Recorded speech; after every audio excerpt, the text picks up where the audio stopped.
নমস্কাৰ সকলোকে জ্ঞানৰ পোহৰ ইউটিউব চেনেলটোলৈ স্বাগতম জনাইছো। আমাৰ আজিৰ এই ভিডিঅ'টিত আলোচনা কৰিবলৈ লৈছো ক্লাছ 6ৰ সমাজ বিজ্ঞানৰ চেপ্টাৰ নম্বৰ 11 পাঠ নং 11 বৈচিত্ৰ্যৰ মাজত ঐক্য ভাৰত আৰু উত্তৰ পূৰ্বাঞ্চলৰ জীৱন। পাঠটিৰ সকলোখিনি প্ৰশ্ন উত্তৰ ছাত্ৰ-ছাত্ৰীসকল যদি এই ভিডিঅ'টি ভাল লাগে তেন্তে ভিডিঅ'টিত এটি লাইক কৰি দিবা আৰু চেনেলটো ছাবস্ক্ৰাইব কৰা নাথাকিলে ছাবস্ক্ৰাইব কৰি বেল আইকনটি অন কৰি থবা যাতে নতুন ভিডিঅ'বিলাকৰ নটিফিকেশ্যন তোমালোকে পোনপ্ৰথমে লাভ কৰা। সো ষ্টুডেণ্টছ তোমালোকে আৰু বেছি দেৰি নকৰি তোমালোকৰ পাঠ্যপুথিখনৰ পেজ নম্বৰ 97 উলিয়াই লৈ চোৱা। ইয়াত চোৱা অনুশীলনী 1 নম্বৰত চোৱা ইয়াত লিখিছে তলৰ প্ৰশ্নবোৰৰ উত্তৰ দিয়া। ক নম্বৰত চোৱা ইয়াত প্ৰশ্ন দিছে বৈচিত্ৰ্য মানে কি? ইয়াৰ উত্তৰ লিখিবা মানুহৰ মাজত থকা জাতি, ধৰ্ম, বৰ্ণ, ভাষা, আচাৰ ব্যৱহাৰ, খাদ্যাভাস, উৎসৱ পাৰ্বণ আদিৰ ভিন্নতাক বৈচিত্ৰ্য বোলা হয়। ইয়াৰ পাছত নেক্সট খ নম্বৰত চোৱা লিখিছে ঐক্য মানে কি? ইয়াৰ উত্তৰত লিখিবা ঐক্য মানে বিভিন্নতা থকা সত্ত্বেও একেলগে শান্তিত পৰস্পৰক সন্মান জনাই মিলিজুলি বসবাস কৰা। ইয়াৰ পাছত নেক্সট গ নম্বৰৰ প্ৰশ্নটিত চোৱা ইয়াত লিখিছে বৈচিত্ৰ্যৰ মাজত ঐক্য বুলিলে কি বুজা? ইয়াৰ উত্তৰত লিখিবা যেতিয়া বিভিন্ন জাতি, ধৰ্ম, ভাষা আদিৰ মানুহে নিজৰ ভিন্নতা অটুট ৰাখি একে সমাজ বা ৰাষ্ট্ৰত মিলিমিশি থাকে তাকেই বৈচিত্ৰ্যৰ মাজত ঐক্য বোলা হয়।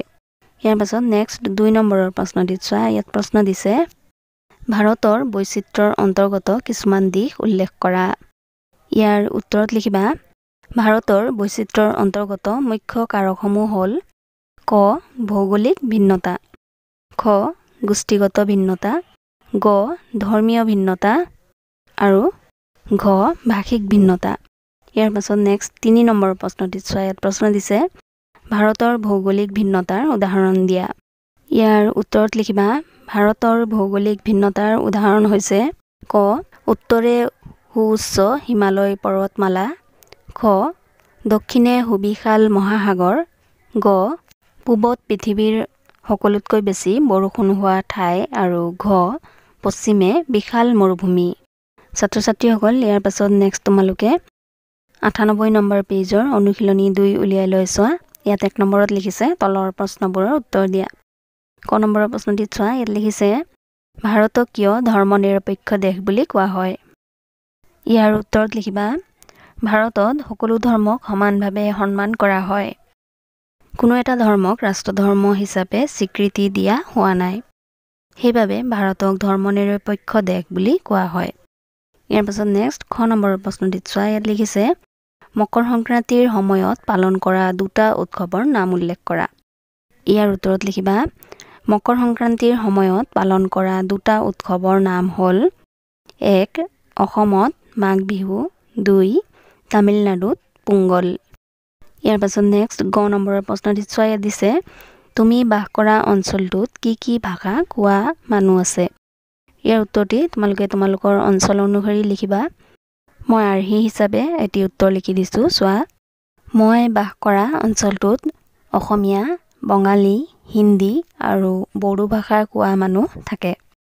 ইয়াৰ পাছত নেক্সট একেবাৰে শেষৰ 2 নম্বৰ প্ৰশ্নটিত চোৱা ইয়াত লিখিছে উৎসৱ পাৰ্বণৰ ক্ষেত্ৰত ভাৰতত কেনেধৰণৰ সাদৃশ্য দেখা যায়? ইয়াৰ উত্তৰ লিখিবা উৎসৱ পাৰ্বণ অঞ্চলভেদে বিভিন্ন নামেৰে পালিত হয় যদিও সিহঁতৰ উদ্দেশ্য আৰু তাৎপৰ্যৰ মিল থকা দেখা যায়। উদাহৰণস্বৰূপে মকৰ সংক্ৰান্তিৰ সময়ত অসমত মাঘ বিহু, তামিলনাডুত পোংগল, গুজৰাটত উত্তৰায়ণ আৰু পঞ্জাৱত লোহৰী আদি উৎসৱ পালন কৰা হয়। এই উৎসৱসমূহত খাদ্য, পৰম্পৰা, সামাজিক মিলন আদিত যথেষ্ট মিল থকা দেখা যায়। ছাত্ৰ-ছাত্ৰীসকল আমাৰ আজিৰ ভিডিঅ'টি ইমানেই। ধন্যবাদ।